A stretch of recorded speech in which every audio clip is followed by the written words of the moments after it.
தமிழ் உள்ளங்கள் அனைவருக்கும் இனிய வணக்கம். மிக முக்கியமான விஷயங்கள், மிக முக்கியமான ரீநீட் எக்ஸாம் தொடர்பா என்டிஏ தரப்புலேருந்து வந்திருந்த மிக முக்கியமான அப்டேட்டு.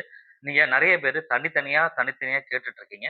ஸோ எல்லாத்தையும் சேர்த்து ஒட்டுமொத்தமா என்டிஏ என்ன சொல்லியிருக்காங்க அப்படின்ற விஷயங்கள டீட்டெயிலா நான் சொல்றேன்.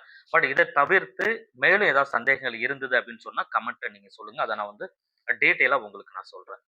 ஸோ மிக முக்கியமா நம்ம தெரிஞ்சுக்க வேண்டிய ஒரே ஒரு விஷயம் இருக்கு. இப்போ நீங்க அத புரிஞ்சுகிட்டு, அதற்கு அப்புறமா என்னென்ன விஷயம் பண்ணலான்றத பார்ப்போம். ஃபர்ஸ்ட்டு ஏற்கனவே ஒரு எக்ஸாம் எழுதி முடிச்சுட்டோம். நீட்டோடைய எக்ஸாம் எழுதி முடிச்சாச்சு. அதற்குரிய ரிசல்ட் அப்படின்றது வந்தது. நீங்க எவ்வளோ மார்க்ன்னு பார்த்துட்டு இருப்பீங்க. இது எல்லாமே ஆன்ஸர் கீ எல்லாமே குடுத்திருந்தாங்க. நம்ம வந்து ஓகே நல்ல மதிப்பெண் எடுத்திருக்கோம். பெரும்பாலும் நம்ம தமிழ்நாட்டு மாணவர்களுக்கோ, புதுச்சேரி மாணவர்களுக்கோ, இந்த சவுத் சைட்ல எந்த பிரச்சனையுமே இல்ல. பட் இருந்தாலும் இங்கேயுமே சேர்த்து தான் நீட் எக்ஸாம் அப்படின்றது நடத்துறாங்க. பிகாஸ் ஆஃப் அவங்க வந்து நெறைய மாறி, மாறி வந்து டெலிகிராம் குரூப்லயே, அந்தந்த குரூப்லயே, வாட்ஸ்அப்லயே ஷேர் ஆயிடுச்சு அப்படின்றதுனால அந்த மாரி பண்ணிட்டு இருக்காங்க. பட் இது வந்து நம்ம சைட்ல இருக்கிற மாணவர்களுக்கு மிகப்பெரிய பாதிப்ப கண்டிப்பா அது ஏற்படுத்தியிருக்கு. பெற்றோர்களுக்கு மன உளைச்சலையுமே அது ஏற்படுத்தியிருக்கு. காரணம் என்னன்னா, மறுபடியும் ஒரு கோச்சிங் சென்டர்ல போயி ஒரு அமௌண்ட் குடுத்து திரும்ப படிக்க வைக்கணுன்ற சூழ்நிலைகள் நெறைய பேருக்கு இருக்கும்.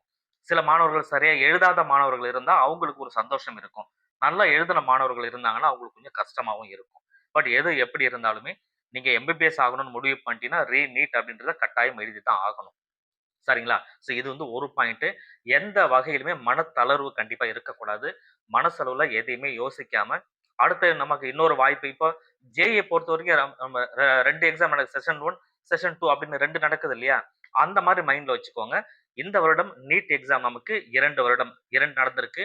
மே 3 செஷன் 1 சரிங்களா? செஷன் 2 வந்து ஜூன் 21 அப்படின்னு ஞாபகம் வச்சுக்கிட்டு, அதற்கு தகுந்த மாரி ஃப்ரெஷ்ஷா நீங்க எழுத ஆரம்பிங்க. அப்பதான் ரிலாக்ஸா இருக்கும் நமக்கு. சரிங்களா? சரி இப்ப அப்டேட் என்ன அப்படின்றத நம்ம டீட்டெயிலா பார்க்கலாம். ஃபர்ஸ்ட்டு நீங்க மே 3ஆம் தேதி எழுதின எக்ஸாம்க்கு ஃபீஸ் கட்டியிருப்பீங்க. சரிங்களா? அது வந்து ரீஃபண்ட் ஆயிடும் அப்படின்னு சொல்லிட்டாங்க. அந்த ரீஃபண்ட்க்குரிய போர்ட்டல் அவங்க ஓப்பன் பண்ணுவாங்க. அதுல வந்து நீங்க எந்த பேமெண்ட் மோட்ல இருந்து நீங்க பண்ணீங்களோ, அதே அக்கவுண்ட்க்கு திரும்ப ரீஃபண்ட் ஆயிடும். அதனால அது பிரச்சனை கிடையாது. திரும்ப இந்த வருடத்திற்கு நீட் எக்ஸாம்க்கு பணம் கட்டணுமான்னா, அது தேவையில்ல. சரிங்களா? நீங்க ஃப்ரீயா தான் எழுதுற மாரி இருக்கும். இது என்டிஏ தரப்புலருந்து சொல்லியிருக்காங்க. ஏற்கனவே கட்டுன அமௌண்ட் ரீஃபண்ட் ஆயிடும் அப்படின்னு சொல்லியிருக்காங்க. சார் அது 1. அடுத்து மிக முக்கியமானது என்ன அப்படின்னு பார்த்தீங்கன்னா, ஆ எக்ஸாம் சிட்டி சென்டர் சேஞ்சஸ் அப்படின்றது.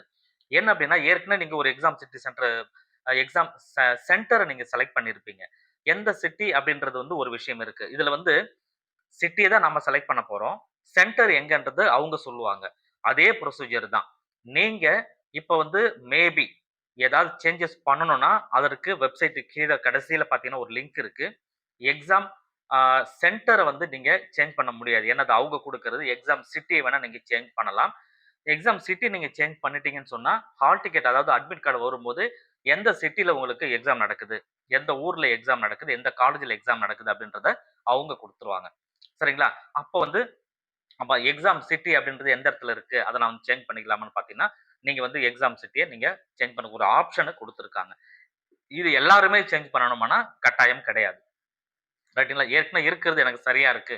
எனக்கு அங்க இருந்தாவே போதும் அப்படின்னு நீங்க நெனச்சீங்கன்னா, நீங்க சேஞ்ச் பண்ண வேண்டிய அவசியம் கிடையாது. ரைட்டா? அடுத்த கொஸ்டின் என்ன அப்படின்னு பார்த்தீங்கன்னா, ஆ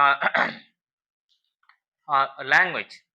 இப்போ மீடியம் ஆஃப் லாங்குவேஜ் கொஸ்டின் பேப்பரோட மீடியம் ஆஃப் லாங்குவேஜ நான் சேஞ்ச் பண்ணணுமா? அல்லது சேஞ்ச் பண்ணலாமா? அப்படின்னா, கண்டிப்பா முடியாது.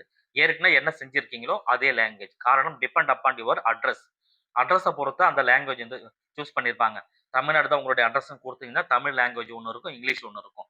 அதேபோல நீங்க வேற ஏதாவது லே அ அட்ரஸ் குடுத்துருக்கீங்கன்னா, அதற்கு தகுந்த மாரி தான் கொஸ்டின் பேப்பர் வரும்.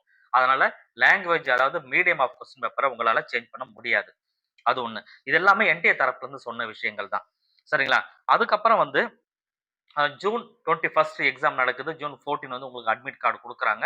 ஸோ அந்த டைம்ல உங்களுக்கு சென்டர் வந்து கரெக்ட்டா இருக்கா? ஏற்கனவே குடுத்தது தான் வந்திருக்கா? இல்ல மாறி வந்திருக்கான்றத ஒரு தடவ செக் பண்ணிக்கோங்க. நீங்க பக்கத்துல இருக்கிற நான் ஏற்கனவே தூரமா இருக்கிற சென்டர செலக்ட் பண்ணிட்டேன். நான் பக்கத்துல இருக்கிற சென்டர செலக்ட் பண்ணலான்னு பார்க்கிறேன் அப்படின்னா, தயவு செஞ்சு அது மாரி குளறுபடியா எதுவுமே பண்ணாதீங்க. டீட்டெயிலா, கிளீனா, நீட்டா இருங்க. சரி. அடுத்தது வந்து இன்னொரு முக்கியமான விஷயம் அவங்க ஒரு மெயில் ஐடி குடுத்திருப்பாங்க. நீங்க ஏற்கனவே தெரியும் என்டிஏ யோட நார்மல் மெயில் ஐடி தான். ஸோ அதுல வந்து ஒரு ரிப்போர்ட் பண்ண முடியும். எப்படி அப்படின்னா, ஜூன் 3ஆம் தேதி நடந்த எக்ஸாம் இருக்கு இல்லையா? மே 3ஆம் தேதி நடந்த எக்ஸாம் இருக்கு இல்லையா? அந்த எக்ஸாம் சென்டர்ல உங்களுக்கு ஏதாவது இஷ்யூ இருந்ததுன்னு சொன்னா கம்ப்ளைண்ட் கேட்கறாங்க. எப்படி அப்படின்னா, உங்களுக்கு கொஸ்டின் பேப்பர் குடுக்குறது லேட் ஆயிருந்தாலோ, அல்லது வந்து வேற ஏதாவது அங்க எழுதிட்டே இருக்கீங்க, பவர் கட் ஆயிடுச்சு. உங்களால எழுத முடியாம சூழ்நிலை வந்துடுச்சு. இல்ல வந்து வேற ஏதாவது ட ட ட அதாவது டிஸ்டர்பன்ஸ். நீங்க எக்ஸாம் எழுதும்போது ஏதாவது டிஸ்டர்பன்ஸ் உங்களுக்கு இருந்தது. உங்களால சரியா கவனம் செலுத்த முடியல. இந்த மாரி தொந்தரவுகள் ஏதாவது இருந்ததுன்னா, அவங்க ஆல்ரெடி குடுத்திருக்கிற மெயில் ஐடில மெயில் பண்ணலாம் அப்படின்ற ஒரு ஆப்ஷனும் குடுத்துருக்காங்க. பெரும்பாலும் இத யாரும் செய்யறதில்ல. சரி நமக்கு எதுக்கு வம்பு? நம்ம நம்ம வேலைய பார்ப்போம்னு தான் இருப்பாங்க.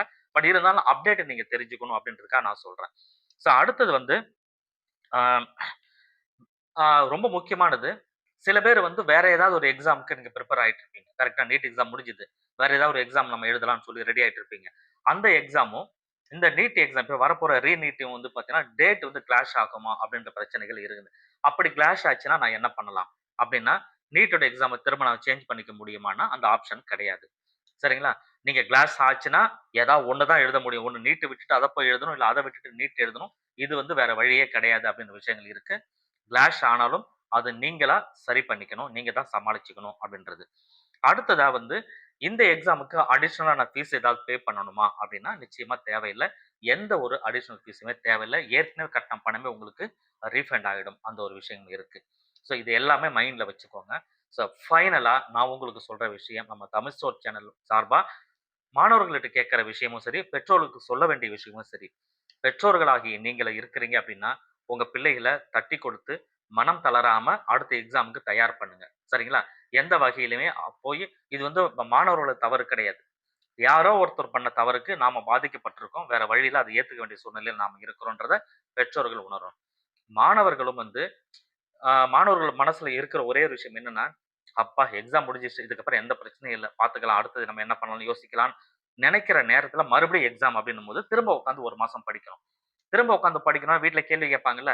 "ஏய் படிக்கலையா? டைம் ஆச்சு பாரு. மறுபடியும் எக்ஸாம் வருது. இது ஒரு வாய்ப்பா எடுத்துக்க. படி, எழுந்துரு" அப்டின்னுவாங்க.